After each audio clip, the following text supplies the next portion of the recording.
স্বরাষ্ট্র উপদেষ্টা lieutenant general অবসরপ্রাপ্ত মোহাম্মদ জাহাঙ্গীর আলম চৌধুরী বলেছেন যে মব সহিংসতার ঘটনায় সরকার অত্যন্ত কঠোর অবস্থানে আছে। অন্যায় করে কেউ এলাকায় থাকতে পারবেন না, তাদের বিরুদ্ধে ব্যবস্থা নেওয়া হচ্ছে। অপরাধী যতই শক্তিশালী হোক না কেন তাকে খুঁজে বের করে আইনের আওতায় আনা হবে।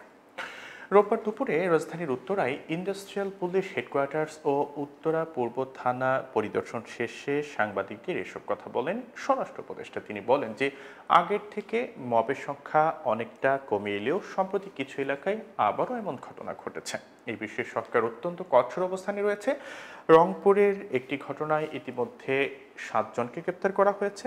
যে অন্যায় করবে সে আর এলাকায় থাকতে পারবে না, তাকে খুঁজে বের করে আইনি ব্যবস্থা নেওয়া হবে। ভবিষ্যতেও মবের সঙ্গে কেউ জড়িত থাকলে তাকেও আইনের আওতায় আনা হবে।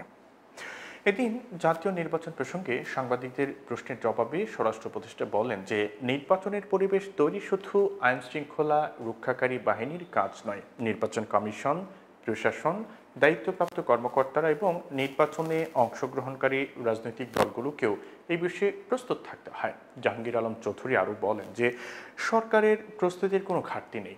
সুষ্ঠু নির্বাচন আয়োজনের লক্ষ্যে তারা কাজ করছেন এবং আইন শৃঙ্খলা পরিস্থিতি নিয়ন্ত্রণে রাখার সব প্রস্তুতি নিচ্ছেন।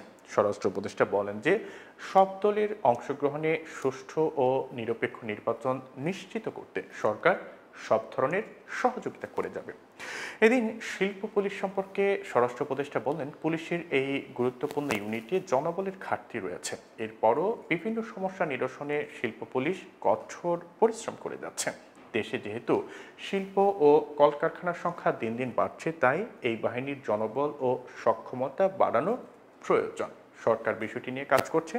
পাশাপাশি উত্তরা পূর্ব থানার সমস্যাগুলো চিহ্নিত করে সমাধানের চেষ্টা চলছে।